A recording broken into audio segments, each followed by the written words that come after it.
الهجرة رحلة هادينا، حمل الإسلام لنا دينا.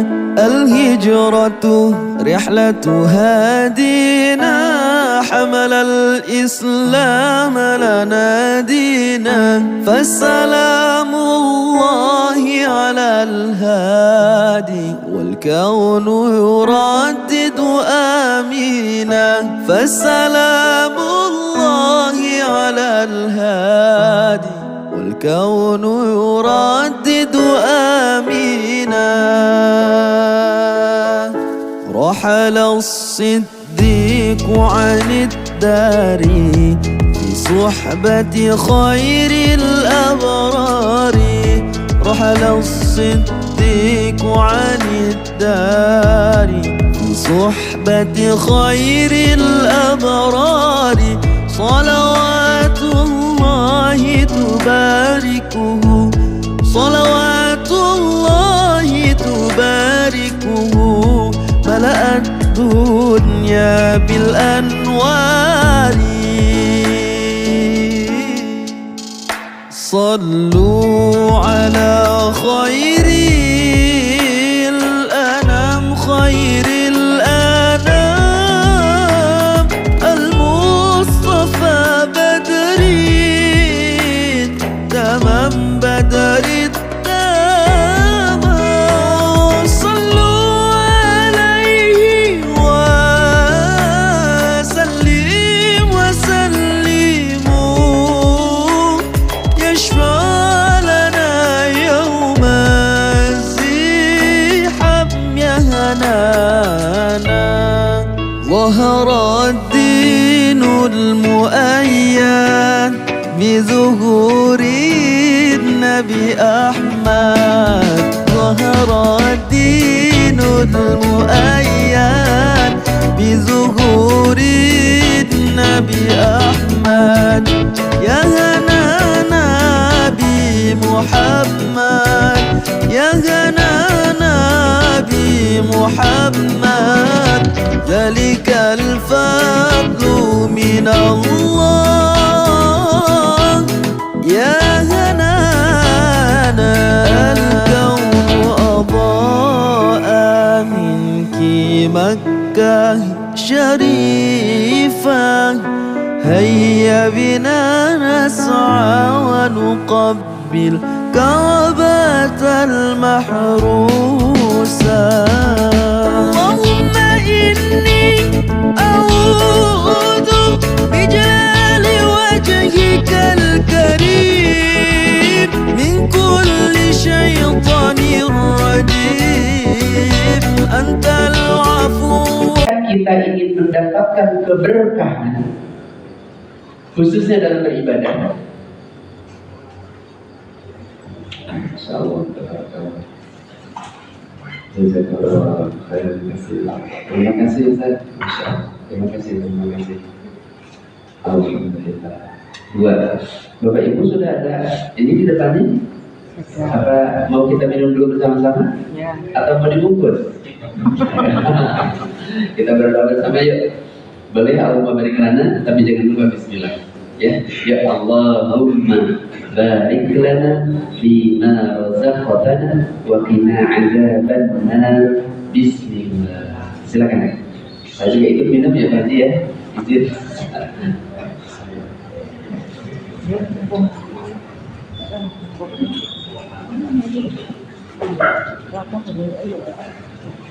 Kita memulai dari hal yang kecil. Barusan kita berdoa kalimatnya Allahumma barik lana. Ya Allah, apa itu? Artinya ya Allah. Siapa yang biasa baca Allahumma barik lana sebelum makan? Halo? Oh, enggak pernah ya? Enggak?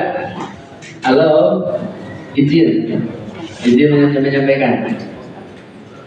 Allahumma, ya Allah, barik lana, berkahi kami. Tuh kalimatnya, berkahi. Sesuainya dengan judul, agar hidup berkah, agar ibadah berkah, betul?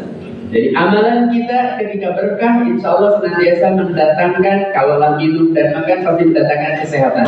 Kesehatannya mendatangkan dekatnya diri kita dengan Allah, itulah berkah. Maka kita memohon tadi, Allahumma barik lana. Meskipun jamaah rahimahumullah, dalam berbagai riwayat Rasulullah itu ketika makan dan minum yang diucapkan bukan Allahumma barik lana, gitu ya, tapi hanya mengucapkan Bismillah, bukan Bismillahirrahmanirrahim, gitu ya. Halo, kan ibadah yang berkah itu prinsipnya satu. Ibadah yang berkah itu apabila ibadah dilakukan sesuai dengan sunnah, maka akan berkah. Sunnah itu apa maksudnya? Syariat yang dicontohkan oleh Rasul, syariat yang terdapat, tersirat, tersurat dalam Al-Quranul Karim. Itu namanya berkah, Pak. Kalau kita ingin berkah hidup ini, ikuti dua ini, Quran, Sunnah, gitu ya. Quran, Sunnah. Taraktu fikum amrayni lan tudillu ma in tamassaktum bihima, kitaballah wa sunnati Rasul. Telah kutinggalkan, kata Rasulullah, dua perkara. Jika kalian berpegang teguh kepada kedua perkara ini, niscaya hidupmu berkah, niscaya hidupmu tidak akan pernah tersesat, di akhirat kalian akan selamat. Apa yang dua? Al-Quran dan Sunnah. Lalu dipelesetkan oleh saudara-saudara kita yang sekarang bertebaran di media sosial. Dibantahnya hadis ini oleh saudara-saudara kita sendiri. Bahwasannya saudara kita mengatakan hadis ini tidak sahih. Padahal di seluruh riwayat-riwayat hadis, kumpulan hadis, baik riwayat sahih Bukhari, Muslim, muttafaqun alaih dan lain sebagainya, hadis ini sungguh luar biasa sahih dan ditinggalkan, diamalkan oleh para sahabat dan para tabi'in dan para ulama dan seterusnya. Namun saudara kita mengatakan hadis ini tidak benar. Yang benar adalah taraktu fikum amrayni lan tudillu ma in tamassaktum bihima, kitaballah. Yang pertama, telah kutinggalkan, kata Rasul, dua perkara. Apabila kalian berpegang teguh kepada keduanya, pusaka ini adalah satu Al-Quran, yang kedua keturunan Rasulullah. Ini malah justru yang tidak benar, Pak. Maaf. Silahkan dicari di seluruh hadis, di seluruh kitab-kitab hadis. Jika memang menemukan ini, insya Allah gak benar. Ternyata siapa yang meriwayatkan ini? Saudara-saudara kita dari Tahrim, saudara-saudara kita dari Yaman. Hati-hati, jubah bagus, tampilannya luar biasa, tapi yang diajarkannya banyak yang menyesatkan. Dalam beberapa waktu terakhir ini, Bapak Ibu mohon maaf, monggo silakan dibuka dalam rangka kehati-hatian kita ketika kita ingin mencapai keberkahan, Pak. Kuburan itu bukan sumber keberkahan. Salah besar kalau kuburan itu sumber keberkahan. Bekas minum kiai ulama keberkahan, bohong itu. Halo, ada yang pernah begitu? Pernah dengar ya, tapi di sini enggak ya. Insya Allah ya. Ini berebut Pak minuman. Katanya mencium tangan kiai itu berkah. Kalaupun ada hadis tentang mencium tangan itu berkah, niscaya Rasul mengatakan yang berkah itu mencium tangan ayah ibumu, betul enggak? Bukan kiai. Gak ada Rasulullah itu dicium tangannya oleh para sahabat, gak pernah ada, Pak. Izin mohon maaf ya, Pak ya. Meskipun ini adat, boleh jadi silakan gitu ya. Tapi kalau kita mau mengikuti sunnah Rasul, biar datang keberkahan, gak begitu, Pak. Rasul gak pernah memperlihatkan atau memerintahkan para sahabat ketika mendatangi Rasulullah harus nunduk atau apa namanya? Kayak yang jalan jongkok, gak ada, Pak. Sama sekali nggak ada. Nah, kok sekarang sampai kiai itu dicium-cium tangannya? Ada yang gitu? Enggak ya kalau kesini ya. Tapi sering lihat kan? Katanya cari berkah. Datang ke kuburan cari. Emang berkah ada di kuburan? Alhamdulillah tidak ada Pak. Berkah itu datang, sekali lagi Pak, tolong ini pegang teguh kalimatnya. Satu, prinsip dalam beribadah jika ingin mendatangkan keberkahan. Satu, jangan pernah menambah-nambah. Saya berulang-ulang kalimat ini. Yang kedua, jangan pernah mengurang-urang. Yang ketiga, jangan pernah mengada-ada. Tiga, pegang teguh kalimat ini. Ibadah yang sudah digariskan oleh Allah dan Rasulnya terdapat di surah Al-Maidah, surah ayat ketiga. Bahkan termasuk ayat terakhir. Al-yawma akmaltu lakum dinakum wa atmamtu alaikum ni'mati wa raditu lakumul Islam dinan. Ini perintahnya nih. Hari ini kata Allah telah kusempurnakan nikmat-nikmatku untukmu wahai Rasul. Telah kusempurnakan agama dan kuridhoi Islam sebagai agamamu. Coba, kalau sudah agama Islam yang diridhoi, seluruh apa yang disampaikan oleh Rasul sudah sempurna. Lalu kenapa kita harus masih menambah-nambah? Halo? Kenapa kita harus mengurang-urang? Kenapa kita harus mengada-ada lagi? Lelah hidup kita Pak kalau terus-terus mengada-ada. Agama itu tinggal kita taat, tinggal kita turut, maka insya Allah kita berkah. Wa ma ataakumur rasul fakhudhuh wa ma nahakum antum fantahu. Apa yang disampaikan, didatangkan bersumber dari Rasulullah, ikuti saja. Dan apa yang dilarang atau yang ditinggalkan tidak dilakukan oleh Rasulullah, hindari. Bukankah Rasulullah mengingatkan ketika kita ingin berkah dalam beribadah? Kata Rasulullah, man amila amalan laisa lahu amruna fahuwa raddun. Barang siapa yang beramal tapi tidak pernah kuajarkan kata Rasulullah, tidak pernah kuperintahkan kata Rasulullah, tidak pernah kucontohkan kata Rasulullah, maka amal-amal ibadahnya raddun, tertolak Pak. Tidak akan diterima oleh Allah. Dan ini nampaknya banyak kelak di akhirat orang-orang yang merasa ibadahnya banyak, menghimpun pahala ketika hidup, ternyata ketika di akhirat, ketika mau ditimbang di yaumil hisab, di yaumil mizan, ternyata hitungan amalnya hilang, gak ada sama sekali. Bertanya ini orang, wahai Allah, bukankah saya beribadah setiap waktu? Bukankah saya berbuat baik setiap saat ketika hidup? Tapi kenapa amalan saya tidak ada? Ternyata apa kata Rasulullah, kata Allah Subhanahu wa Ta'ala, apa yang kau himpun itu telah kau simpan dalam kantong yang bolong. Kenapa bolong wahai Allah? Karena amal ibadahmu tidak sesuai dengan yang dicontohkan oleh Rasul, tidak sesuai dengan yang kuperintahkan kata Allah. Maka kau tidak dapat keberkahan apapun di akhirat. Rugi enggak? Rugi. Inilah orang yang sangat merugi. Khasirun, orang yang sangat rugi di akhirat kelak. Maka maaf jemaah rahimakumullah, kalaulah sudah ibadah kita ini capek-capek, lelah-lelah, maka berulang-ulang kalimat saya ini saya sampaikan kepada jamaah, Pak, Bu, coba perhatikan. Ibadah yang benar dan tidak benar kadang menghabiskan waktu yang sama. Berbedanya, kalau ibadah itu benar akan bernilai ibadah, kalau ibadah itu benar akan bernilai amal soleh, kalau bernilai amal soleh kelak jadi syafaat bagi kita. Coba sekarang gini aja, Bapak rata-rata wudhu Bapak berapa detik? Berapa menit? Kurang lebih. Halo? Rata-rata berapa menit? 5 menit. 5 ya, rata-rata ya.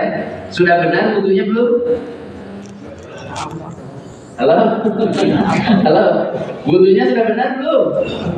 Lah kok pada senyum? Kayaknya kok ragu-ragu gini ya? Jangan insya Allah benar, yakin benarnya. Soalnya orang Jawa banyak yang insya Allahnya tuh kayak mau diundang gitu kan. Insya Allah datang ternyata. Nah, itu aja. Jadi yakin kan? Yakin benar? Kenapa yakin benar? Apa yang membuat Bapak yakin benar? Halo? Sesuai ajaran Rasul. Rasulullah memerintahkan berburu tidak? Rasulullah perintahkan wudu tidak, Bapak? Tidak. Siapa yang merintahkan wudu? Allah. Benar nggak? Rasul itu memerintahkan sholat, tidak memerintahkan wudu. Pertanyaannya begini, kok wudu ada perintah di Al-Quran, sedangkan sholat perintah saja tidak ada contohnya, betul nggak? Tapi wudu dijelaskan Pak dalam sholat, ada Al-Quran di surah Al-Maidah ayat 6. Ya, surah Al-Maidah ayat 6 menceritakan tentang wudu dan tayamum, cara bersuci, bukan cara-cara sholat. Kenapa begitu? Sampai sini pernah nggak kita berpikir tentang ini? Allah tidak menceritakan tata cara sholat dari mulai takbir, ruku, sujud, tidak ada. Praktiknya tidak ada sama sekali. Yang ada aqimus shalah wa atuz zakah, dirikan sholat, tidak ada dicontohkan. Contohnya harus begini, salam, bacaannya nggak ada dalam Quran. Tapi wudu dijelaskan. Ini menunjukkan Bapak Ibu jemaah rahimakumullah bahwa wudu itu lebih utama untuk mencapai sholat yang untuk mencapai sholat yang benar. Sedangkan sholat diperintahkannya dan dicontohkan langsung oleh Rasulullah. Kalau wudu kan hanya sedikit, hanya 4 saja rukunnya, betul? Rukun wudu 4 ya, sudah berubah. Di sini sudah berapa? Jangan-jangan lebih. Halo? Ini Ustaz nih, Ustaz berapa? Berapa deh? Rukunnya berapa? Rukun wudu berapa? Rukun wudu berapa deh? Mas Ustaz? Berapa Mas Ustaz? Rukun wudu 10. Oh 4. Benar 4. Yakin? Harus kita yakinkan dulu kan biar benar Pak, biar berkah kan. Harus yakin dulu. Kalau kita mengatakan benar, berarti sudah yakin Pak. Nah, maka saya tadi tanyakan, sudah benar nggak wudu kita? Karena Pak, Bu, sholat kita insya Allah benar apabila wudunya betul. Sekarang sholatnya benar, wudunya nggak benar. Sholatnya diterima nggak? Wudunya nggak benar nih, sholatnya bagus nih, diterima nggak sholatnya? Tidak. Li'annama la yatimul wujub illa biha fahuwa wajibun. Yang kaidah usul fikih. Sesuatu yang menjadi sebab untuk sempurnanya satu kewajiban, maka sesuatu itu hukumnya menjadi wajib. Ibu mau naik ke tangga ke lantai 2, kalau tidak ada tangga, bisa nggak naik? Pakai apa? Pakai lift? Nggak ada sini, nggak ada lift. Terbang naik ke lantai 2, nggak bisa kan? Anggaplah bahwa sholat itu lantai 2, maka tangga itu adalah wudunya. Paham ya? Jadi tidak bisa naik ke lantai 2 kalau tidak ada tangga. Tidak bisa sholat kalau tidak wudu. Paham? Maka wudu ini penentu sholat kita. Jangan mimpi sholatnya benar kalau wudunya nggak benar. Karena kita ingin mencapai keberkahan, kita awali dulu dengan wudu yang benar. Perintah Allah, ya ayyuhalladzina amanu idza qumtum ila shalah faghsilu wujuhakum wa aydiyakum ilal marafiq wamsahu bi ru'usikum wa aydiyakum ilal ka'bayn. Perhatikan, hei orang yang beriman, jika kalian ingin mendirikan salat, pertama basuhlah wajahmu. Yang kedua, basuhlah kedua tanganmu. Sampai mana? ilal marafiq, sampai siku. Yang ketiga, wamsahu bi ru'usikum, usaplah kepala, bukan rambut ya. Usaplah kepalamu. Yang keempat, basuhlah kaki sampai mata kaki. Jadi berapa rukun wudu? Ada 4. Lah kok di fikih jadinya 6? Halo? Oh, betul sekali. Ya, karena ada kaidah innamal a'malu binniyat. Segala sesuatu tergantung kepada niatnya. Kalau satu ibadah itu tidak diawali dengan niat, maka gugur amalannya. Niat yang paling utama, ucapannya, kalimatnya adalah mengucapkan Bismillahirrahmanirrahim. Ini kalimat yang utama untuk mengucapkan niat. Ya, menyertai dengan i'tikad, menyertai dengan apa namanya, gerenges apa Pak Haji dalam hati itu, terbersit di dalam hati melakukan sesuatu, itu namanya niat. Tapi lebih utama niat itu diawali dengan Bismillahirrahmanirrahim. Jadi berapa berarti? 5 ya? 5. Nah, kaidah fikih, sesuatu yang pun itu wajib berurutan, tidak boleh ditukar-tukar. Contoh, karena tadi pertama membasuh apa? Muka, kedua membasuh, tidak boleh tangan dulu terus muka. Ini namanya berurutan. Dalam kaidah fikih disebut dengan tertib. Jadi 6 Pak rukun wudunya, karena diawali dan diakhiri. Yang tengah itu yang rukun terdapat Quran. Jadi ya, oke, baik, perhatikan jamaah rahimakumullah, biar kita berkah hidupnya. Karena hidup kita diawali dengan sholat, Allah Subhanahu wa Ta'ala menyampaikan, inna sholata tanha anil fahsya'i wal munkar. Sesungguhnya sholat kita menentukan dan insya Allah akan menghindarkan kita dari perbuatan keji dan mungkar. Artinya seluruh amaliyah kita tergantung kepada sholatnya. Sholat tadi tergantung kepada wudunya. Oke, baik Bapak Ibu jamaah rahimakumullah, kita perhatikan. Ada 2 hal yang tolong perhatikan, ini wajib kita jaga sebelum kita sholat. Perhatikan, tanamkan dalam hati kita. Pertama, jangan menghambur-hamburkan air. 1, tanamkan ini. Ya, jangan menghambur-hamburkan air. Wala tusrifu innallaha la yuhibbul musrifin.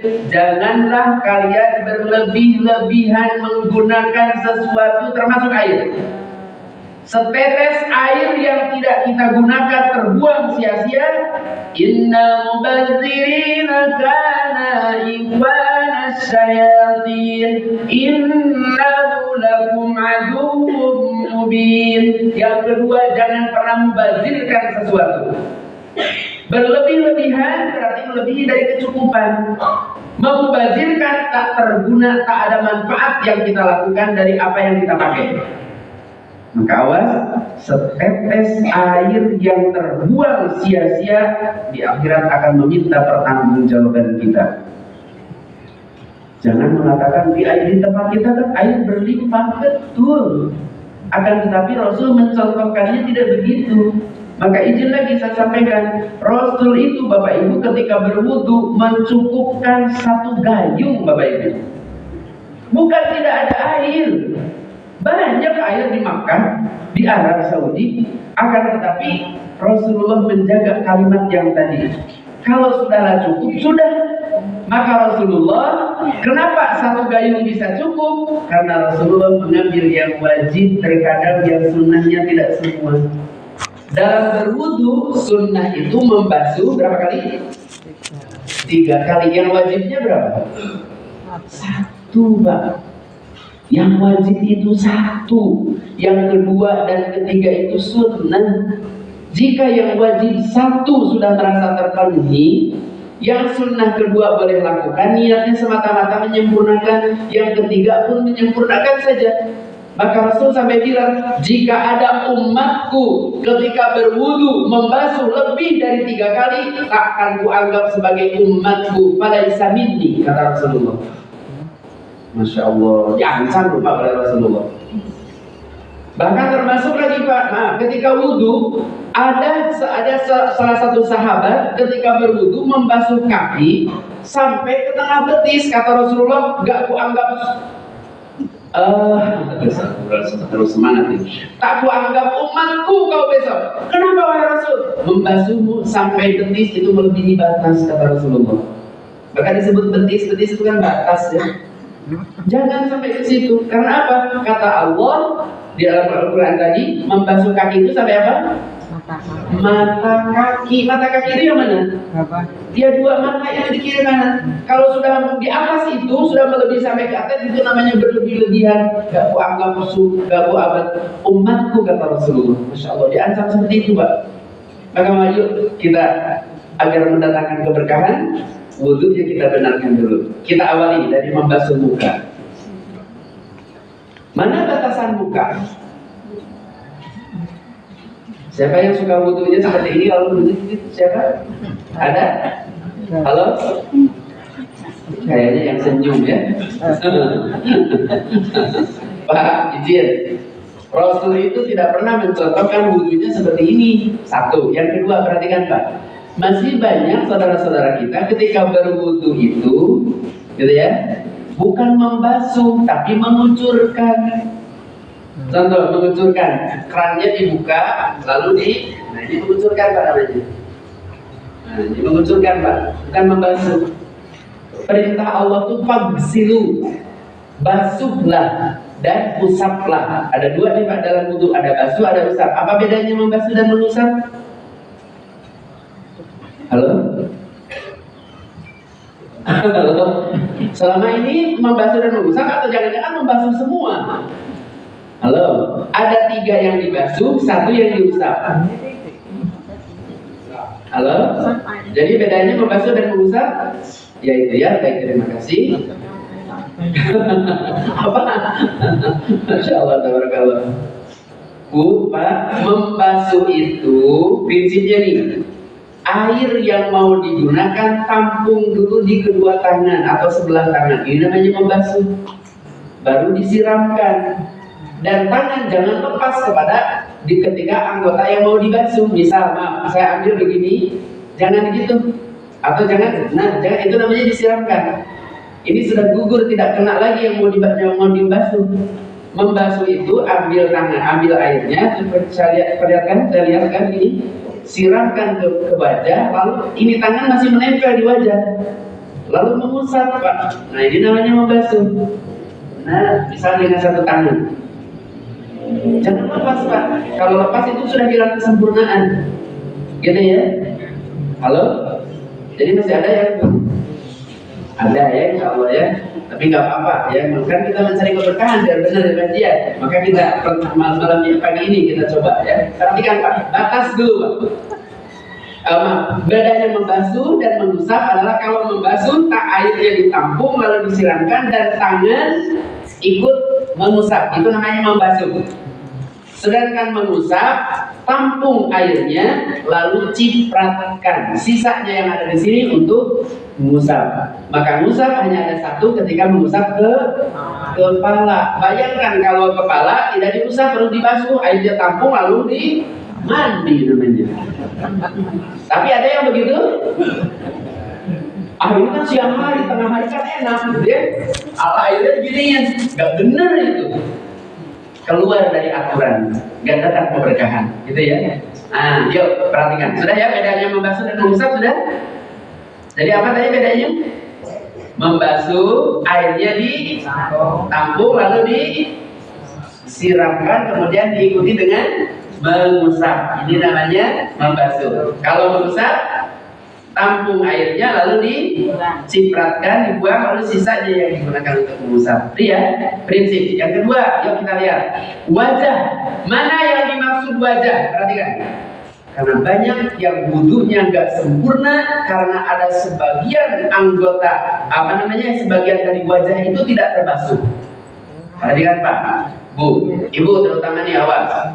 Nah, ibu. Wajah yang dimaksud batasannya perhatikan dari atas secara umum tempat tumbuhnya rambut. Tempat tumbuhnya rambut itu di mana? Atas kening ya berarti ya. Ini kan kening ini. Ini atas kening berarti perbatasan antara kepala dengan kening. Ya, ini namanya tempat sini. Jangan jadi masalah ada yang berambut. Ada yang berambut nggak? Gundul gitu?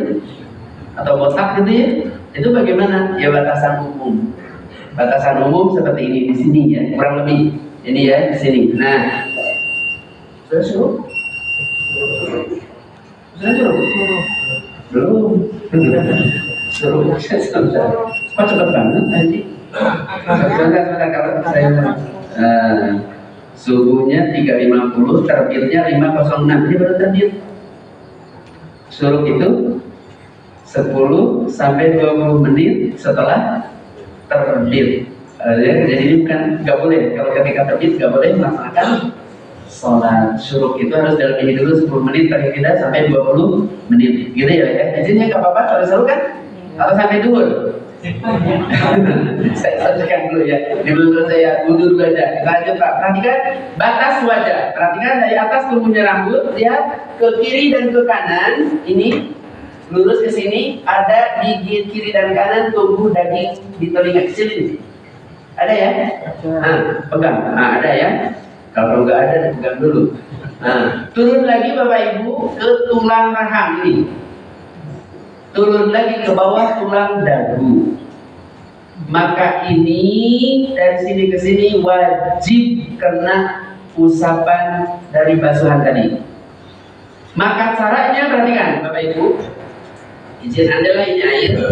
Perhatikan, ambilnya begini Pak. Perhatikan, ambil tampung. Kalau saya mengajarkan kepada anak-anak santri, biasanya pakai keran kan?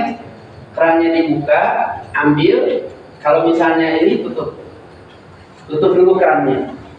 Karena biasanya air yang dipakai wudhu ketika kerannya nyala lebih banyak yang terbuang atau yang terpakai. Nah, itu namanya mubazir. Halo? Halo? Pernah begitu? Gimana mau berkah? Coba. Akhirnya kebuang. Jadi kalau saya belajarkan gitu Pak. Kalau misalnya dengan tangan kanan, tangan kiri buka, taruh di tangan kanan lalu tutup. Saya ngajarkan begitu. Kita mulai dari awal atau langsung ke wajah aja? Yang sunnah atau langsung wajib aja? Yang sunnah ya. Dari yang sunnah dulu ya Pak, perhatikan. Ketika yang sunnah ini ambil, yang sunnah itu sebelumnya apa dulu? Berkumur lalu istinsyaq. Perhatikan. Kalau mau berkah, sunnah itu harus terapkan. Ambil airnya, perhatikan. Masukkan ke mulut, tahan dulu di mulut. Masukkan sebagian dari yang di tangan. Sisanya hirup. Lalu buang. Ini masih berisi. Setelah terbuang, baru tangan yang jari berdiri telunjuk masukkan. Ini sunnah. Siapa yang biasa begini? Enggak ya, baik. Loh, kita kan ingin benar. Saya bilang, ambil airnya, perhatikan. Mau satu tangan boleh, ambil, masukkan ke mulut separuh. Tahan dulu. Sisanya hirup, jangan cuma ini. Siapa yang suka begini? Ya, bukan mengusap. Ini namanya nyolek. Ya, yang dicontohkan Rasul itu menghirup.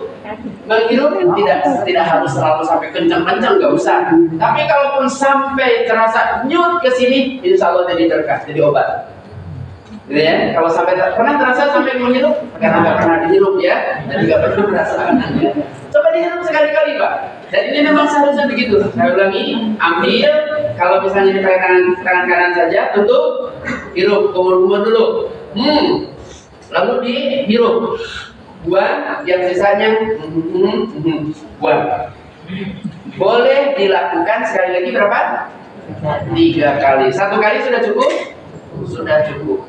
agar kita mendapat berkah. Jika sebelum sholat itu kita berwudu dengan berkumur, maka jika Bapak Ibu suka bersikat gigi kan? Pernah berniat sikat gigi? Gak pernah ya? Baik, terima kasih. Coba besok niati Pak. Bismillah, niat saya bersiwak, ibadah jadinya. Gosok gigi jadi ibadah. Ya, bersiwak. Maka kata Rasulullah, laula an asukho, andai saja tidak akan memberatkan kepada umatku, saya akan perintahkan setiap umat sebelum sholat itu untuk bersiwak. Betul? Nah, kita sekarang mana yang bawa siwak? Coba saya tanya. Ada nggak yang bawa siwak? Gak ada kan? Tapi di rumah gosok gigi kan tadi. Nah, ketika gosok gigi niati, bismillah, niat bersiwak. Bersiwak kan tidak harus pakai kayu siwak. Kalau lah yang ada pakai siwak boleh, tapi jangan pula bersiwak dikit biar dari rumah masih jigong banyak, disikat-sikat pakai siwak, masukkan ke sapu.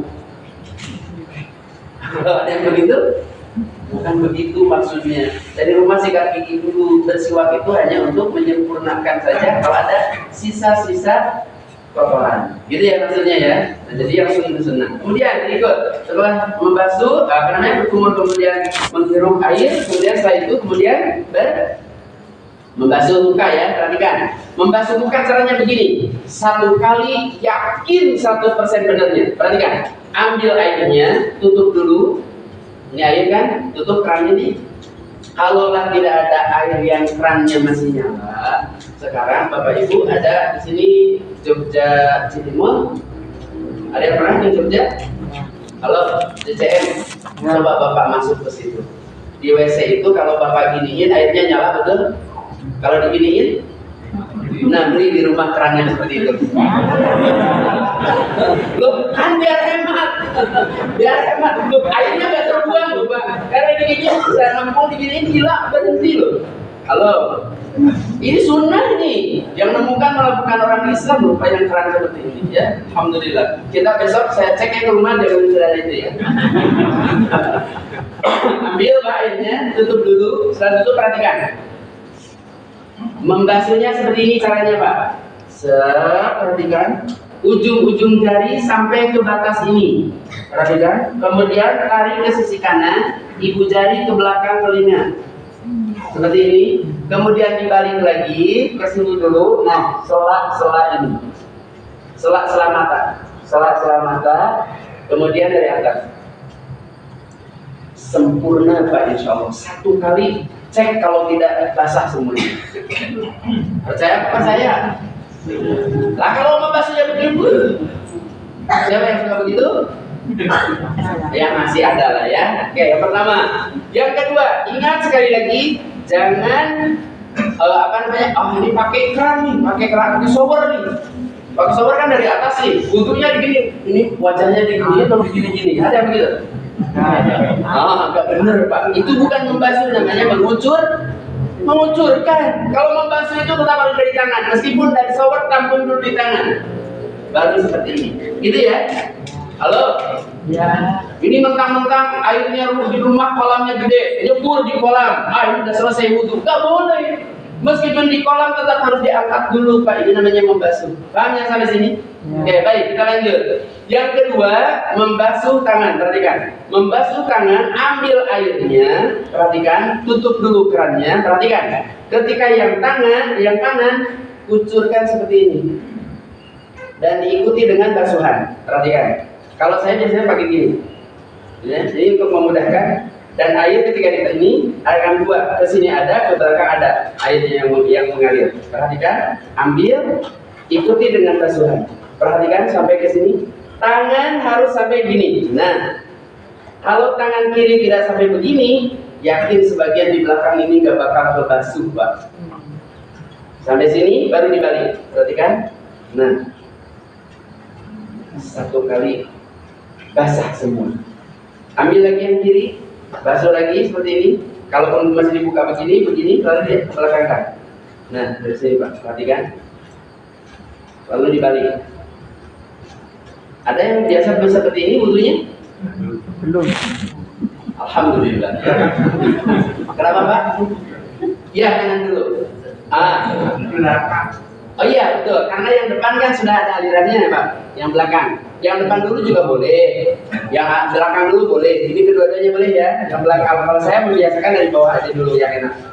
Baru dibalik gitu ya. Yang lebih nyaman dari belakang, dari bawah dulu gitu ya. Silakan. Nah, kemudian bagaimana cara kalau dilakukannya lebih dari satu kali? Jangan kiri sekali, kanan sekali, kiri lagi sekali, kanan lagi sekali, bukan. Kalau mau dibasuh 2 kali, kanan dulu 2 kali, yang kiri 2 kali. Kalau masuk 3 kali, kanan dulu 3 kali, 3 kali, yang kiri 3 kali. Paham ya? Bukan 1 kanan, 1 kiri, 2 kanan, 2 kiri, bukan. Ada yang begitu? Siapa? Jangan begitu. Oh, ya. Gak apa-apa kalau belum tahu ya. Nah, jadi mulai hari ini itu ya caranya. Kalau kanan, kanan dulu. Kalau niatnya mau berapa kali nih? 3 kali ya udah, kanan dulu 3 kali. Tangan dulu, kanan dulu 3 kali, baru kiri 3 kali, baru ini. Pantesan berkah ya hidup kita ya. Alhamdulillah, ya nggak apa-apa. Gak ada yang salah apa kalau yang sudah itu ya, ya kan? Yang salah itu yang nggak mau belajar. Ya, maka insya Allah dengan belajar ini kita menyempurnakan ibadah. Berikutnya Bapak Ibu jangan ada makumullah. Yang ketiga perhatikan, mengusap kepala itu disarankan untuk laki-laki keseluruhan. Seluruh kepala itu sisanya dari wajah. Kepala itu kan segini Pak, betul? Karena ini sudah diambil wajah segini, berarti kepalanya mana? Dari sini sampai ke belakang. Maka yang disunnahkan perintahkan Al-Quran sampai ke belakang Pak. Dalam tafsir Al-Muyassar ya bisa disebutkan bahwasanya mengusap kepala yang benar itu sampai belakang, dan ini yang diatur Rasul. Izin saya buka seperti ini Pak, perhatikan. Ambil, cipratkan, perhatikan. Ke sini Pak, dari sini ke belakang, dari belakang dibalik ke depan, lalu sisanya ke telinga. Dan untuk yang mengusap kepala ini dicukupkan 1 kali saja. Gitu ya? Halo? Tapi ternyata Rasulullah melihat Ali bin Abi Thalib melakukan ketika mau melaksanakan peperangan. Ali bin Abi Thalib mengusapnya begini Pak, cipratkan hanya segini. Maka kata Rasulullah, lakukan. Artinya kalau tadi seluruh, kalau Ali sampai sini namanya sebagian. Tapi ada lagi kata Rasulullah, ketika Aisyah bertanya, wahai Rasul, kami kan perempuan, bagaimana ketika kami berwudu di tempat terbuka? Aurat kami tidak bisa dibuka. Apa kata Rasulullah? Usaplah sebagian kecil, paling tidak setumbuhnya 3 helai rambut. Jadi membantu, awas, bukan ibu awas, ya, bukan mengusap rambut. Ini ada yang rambutnya panjang celup-celupin juga, nggak boleh. Atau rambutnya panjang ujung-ujungnya, bukan. Yang penting itu kepala. Maka ketika ibu menggunakan penutup kepala dulu, kok di tempat umum cipratkan airnya boleh seujung ini. Ini kan ada tumpunya rambut segini sudah cukup. Dari belakang boleh, dari depan pun boleh. Itu sudah cukup. Tapi bagi laki-laki kayak seperti ini, ada yang suka begini kan? Itu terlalu gitu. Minimalis banget gitu ya. Buat semua ya. Kalau saya insya Allah selalu semua Mbak, kecuali dalam keadaan tertentu baru mengambil sebagian atau sebagian kecil gitu ya. Sebagai tanda syukur kita kepada Allah, kita dikasih ke pahala gitu. Gitu ya Bibi ya. Izin, yang terakhir satu lagi maaf ya saja lebih sedikit ya, kalau apa ya. Satu lagi ini paling utama. Nah maaf saya bergeser Pak. Biasanya kalau membasuh kaki kita umumnya bagaimana Pak? Ini keran nih. Umumnya bagaimana? Ditendang. Benar betul? Siapa yang suka begini? Ya, alhamdulillah. Sudah cukup yang berlalu ya, kita mohon ampun kepada Allah. Mulai hari ini jangan begitu lagi. Karena Rasul sekali lagi, ketika membasuh tangannya airnya selalu ditampung di tangan, maka kalau di masjid-masjid sekarang sudah ada satu tempat duduk, yang kedua ada tempat kaki. Ya kan, bisa kan? Tujuannya apa? Biar kita jongkok Bapak, ambil airnya seperti ini Pak, perhatikan kalau mau benar. Nah, perhatikan. Ada yang lihat ya? Nah, caranya pegang sampai mata kaki seperti ini. Baru sela-sela. Pernah begini? Belum. Allah. Jujur. Tak tahu nih. Iya. Ini dari kesempurnaan kita, Pak. Jongkok, harus jongkok. Memang sunnahnya begitu. Rasul begitu, Pak. Rasul tinggi besar, tapi ketika membasuh kaki beliau tuh jongkok, Pak. Maka sunnahnya berwudu itu bukan berdiri, duduk atau jongkok. Paham ya? Halo? Ya. Jadi gimana tadi ngambil airnya? Lalu nah seperti ini, Pak. Nah, basuh sampai sini, airnya di bawah. Ini kebasah nih. Aduh, gitu kok. Ya memang begini, Pak, yang benar. Lalu disela. Yang kiri juga demikian. Ya, ambil kemudian. Nah, sampai ke sini, baru disela. Baik, sampai sini sudah jam lewat 20. Ada pertanyaan? Tidak ada. Baik, terima kasih. Masya Allah, tabarakallah.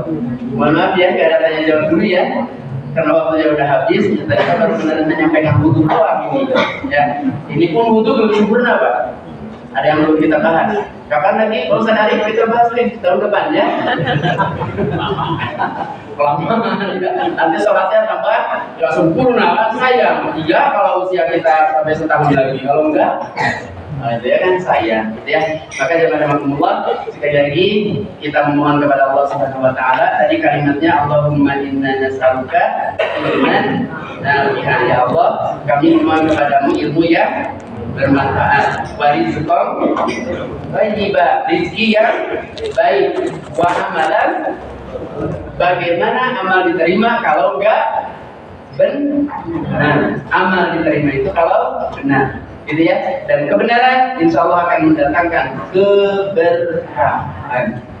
Sampai sini dulu, Bapak Ibu jamaah rahimakumullah. Sekali lagi mohon dimaafkan atas karena waktu juga terbatas. Insya Allah lain waktu kita lanjutkan kembali. Sekali lagi ikhtiar kita menyempurnakan ibadah kita sehingga ketika kita kembali kepada Allah, menghadap Allah, ketika ditanya sudah benar wudunya, insya Allah sudah benar. Siapa yang mengajarkan, itulah siapa namanya, gitu ya.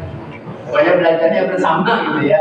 Belajar bersama dengan Kang Iwan, dengan Ustaz Arif, gitu kan, dan Ustaz. Masya Allah, tabarakallah. Dan terima kasih Ustaz Arif dan Takmir, Pak Ustaz. Insya Allah bisa diberikan kesempatan berada di sini. Mudah-mudahan sekali lagi keberkahan kita raih. Amin ya Allah ya Rabbal alamin. Subhanaka Allahumma wa bihamdik, asyhadu an la ilaha illa anta, astaghfiruka wa atubu ilaik, walhamdulillahi rabbil alamin. Aku qouli hadza astaghfirullahal azim innahu huwal ghafurur rahim. Assalamualaikum warahmatullahi wabarakatuh. Waalaikumsalam.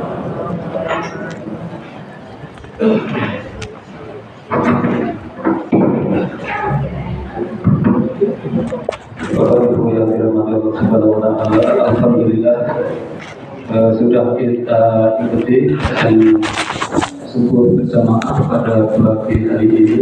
Alhamdulillah